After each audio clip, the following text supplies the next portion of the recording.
9 నెలల గర్భధారణ కాలం, 9 రోజుల దేవీ నవరాత్రుల మధ్య ఒక అంతర్గత సంబంధం ఉందని చాలా శాస్త్రాలు, ఆచారాలు, ఆధ్యాత్మికలు వివరిస్తారు. దీన్ని వివరంగా ఇప్పుడు తెలుసుకుందాం. గర్భధారణ కాలం 9 నెలలు. ఒక శిశువు తల్లి గర్భంలో 9 నెలలు, సుమారు 250 రోజులు ఉండి సంపూర్ణ రూపానికి వచ్చి జన్మిస్తుంది. ఈ 9 నెలలు శిశువు రూపం, బలం, చైతన్యం, ప్రాణశక్తి సంపూర్ణంగా పొందే కాలం. ఈ కాలం సృష్టి సమయం, అంటే మానవ జాతి పుట్టుకకు అది మూలం. నవరాత్రి 9 రోజులు. దేవీ నవరాత్రుల్లో 9 రోజుల పాటు దుర్గా, లక్ష్మి, సరస్వతి రూపాలలో ఆరాధన జరుగుతుంది. మొదటి 3 రోజులు దుర్గాదేవి, అజ్ఞానాన్ని తొలగించే శక్తి. రెండవ 3 రోజులు లక్ష్మీదేవి, సంపద, శక్తి, జీవనోపాధి సంపాదించే శక్తి. చివరి 3 రోజులు సరస్వతీదేవి, జ్ఞానం, బుద్ధి, ఆత్మ సాక్షాత్కారం ఇచ్చే శక్తి. ఈ 9 రోజులు ఆత్మ పునర్జన్మకు ప్రతీకగా భావిస్తారు.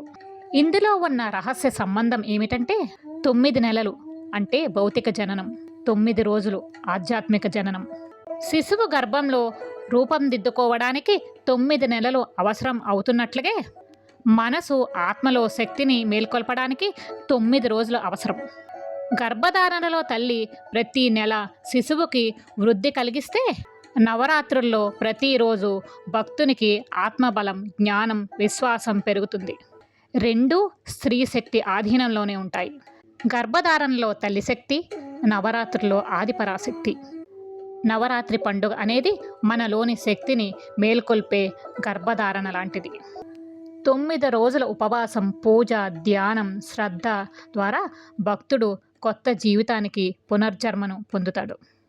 కనుక 9 నెలల గర్భధారణ మనకు శరీరానికి జీవాన్ని ఇస్తే, 9 రోజుల నవరాత్రి మన ఆత్మకు శక్తినిస్తుంది.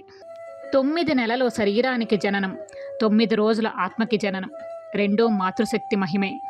ఇప్పుడు మనం 9 నెలల గర్భధారణలో శిశువు అభివృద్ధి, అలాగే 9 రోజుల దేవతా ఆరాధనలో ఒక దానితో ఒకటి పోల్చి చూద్దాం. మొదటి నెలలో బీజ రూపంలో శిశువు ఏర్పడుతుంది. జీవకణాలు కలిసి జీవితం ఆరంభమవుతుంది. నవరాత్రిలో మొదటి రోజు శైలపుత్రీదేవి ఆరాధన. ఆమె పర్వతరాజు కుమార్తె, ప్రారంభ శక్తికి ప్రతీక. శిశువు ఆరంభం, ఆరాధనలో ఆదిశక్తి. 2వ నెలలో శిశువు రూపం కనబడుతుంది. తల, చేతులు, కాళ్ళు ఆకారంలోకి వస్తాయి. నవరాత్రిలో 2వ రూపం బ్రహ్మచారిణీదేవి, తపస్సు, సాధన, శక్తి పంపు. శరీరానికి ఆకారం రావడం, భక్తుడి మనసులో సాధన ప్రారంభం. 3వ నెలలో శిశువు అవయవాలు మరింత స్పష్టంగా అవుతాయి. గుండె కొట్టుకోవడం మొదలవుతుంది. నవరాత్రి 3వ రోజు చంద్రఘంటాదేవి, యుద్ధశక్తి, రక్షణ. గుండె జీవన రక్షణ, చంద్రఘంటాదేవి రక్షణ శక్తి. 4వ నెలలో ఎముకలు, కండరాలు బలంగా అవుతాయి. శిశువు కదలికలు మొదలవుతాయి. నవరాత్రిలో 4వ శక్తి కూష్మాండాదేవి, సృష్టికర్త, విశ్వం ఉత్పత్తి చేసిన శక్తి. శిశువు శరీరం కదలిక, సృష్టి శక్తి కదలిక. 5వ నెలలో శిశువు ఇంద్రియాలు, కన్ను, చెవు మొదలైనవి పనిచేయడం ప్రారంభమవుతాయి. తల్లి గర్భాన్ని గుర్తిస్తుంది. నవరాత్రిలో 5వ శక్తి స్కందమాతాదేవి, ఇంద్రియాల రక్షణకు కుమారస్వామిని ధరించి ఉంటారు. శిశువు ఇంద్రియాలు తెరవడం, స్కందమాత ఇంద్రియ శక్తిని ప్రసాదించడం. 6వ నెలలో మనస్సు, చైతన్యం, ఆలోచనలు అభివృద్ధి చెందుతాయి. శిశువు లోపల సున్నితమైన స్పందనలు వస్తాయి. నవరాత్రి 6వ మాత కాత్యాయనీదేవి, శక్తి, సంకల్పం, ధర్మ యుద్ధానికి సన్నద్ధత. శిశువులో మనస్సు, సంకల్పం, దేవీ శక్తి, సంకల్పం. 7వ నెలలో శిశువు దాదాపు పూర్తిగా రూపుదిద్దుకుంటుంది. బయట ఉన్న శబ్దాలకు, కాంతికి స్పందిస్తుంది. నవరాత్రిలో 7వ మాత కాళరాత్రీదేవి, చీకట్లను తొలగించే శక్తి. శిశువు చీకటిలోనూ బాహ్య ప్రపంచాన్ని అనుభవించడం, కాళరాత్రీదేవి చీకటిని తొలగించడం. 8వ నెలలో శిశువు పూర్తిగా పుట్టడానికి సిద్ధంగా ఉంటుంది. ప్రాణశక్తి మరింత బలంగా అవుతుంది. నవరాత్రిలో 8వ రోజు మహాగౌరీదేవి, పవిత్రత, సిద్ధత, సంపూర్ణతకు ప్రతీక. పుట్టుకకు సిద్ధమైన శిశువు అంటే ఆధ్యాత్మిక సిద్ధతలో ఉన్న భక్తుడు. 9వ నెలలో శిశువు పూర్తిగా సిద్ధమవుతుంది. 10వ నెలలో దశమి లాంటి జననం జరుగుతుంది. నవరాత్రుల్లో అమ్మవారి 9వ రూపం సిద్ధిదాత్రి. అన్ని సిద్ధులు ఫలితాలు ప్రసాదిస్తుంది. శిశువు పుట్టడానికి సిద్ధం. భక్తుడు ఆధ్యాత్మిక జననం పొందడానికి సిద్ధం. శిశువు జననం 10వ నెలలో పుట్టుక. విజయదశమి 10వ రోజు దేవి విజయం. భక్తునికి కొత్త జీవితం. 10 నెలలు శరీరం వికాసం జీవన సిద్ధం. 10 రోజుల ఆత్మ వికాసం ఆధ్యాత్మిక సిద్ధత. 10వది జననం లేదా విజయం. తల్లి గర్భంలో 9 నెలలు శరీరానికి జీవం. దేవి నవరాత్రుల్లో 9 రోజుల ఆత్మకు జీవం. ఇప్పుడు పురాణాలలో ఉదాహరణలతో 9 నెలల గర్భధారణ, 9 రోజుల నవరాత్రి సంబంధాన్ని లోతుగా చూద్దాం. మహిషాసుర మర్దని కథ. ఇది మార్కండేయ పురాణంలోని దేవి మాహత్యం. మహిషాసురుడు అనే రాక్షసుడు దేవలోకాలను జయించి దేవతలందరినీ ఓడించాడు. ఆ సమయంలో అన్ని దేవతల శక్తులు కలిసి దుర్గాదేవిని సృష్టించాయి.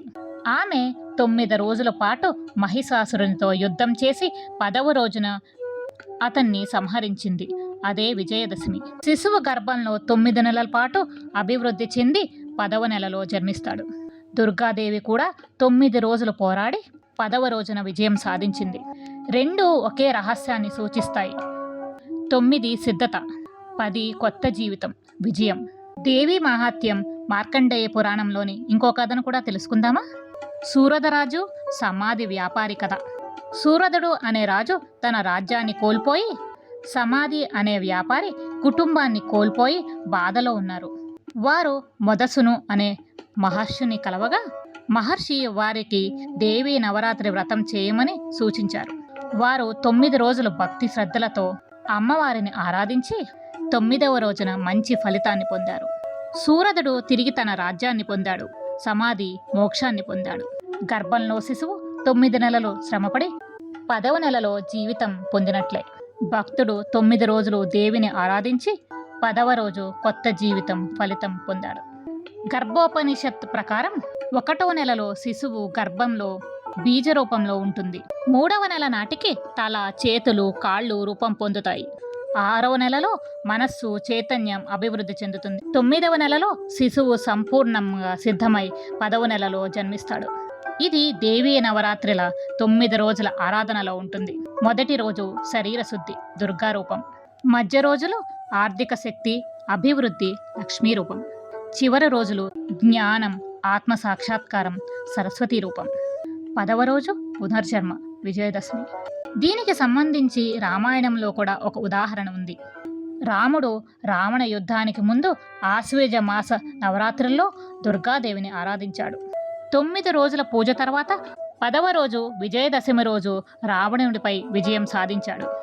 రాముడు 9 రోజుల ఆరాధనలో శక్తిని సేకరించి 10వ రోజు విజయాన్ని పొందాడు. ఇది గర్భంలో 9 నెలల అభివృద్ధి, 10వ నెలలో శిశువు జననం వలె ఒక సమాధానం.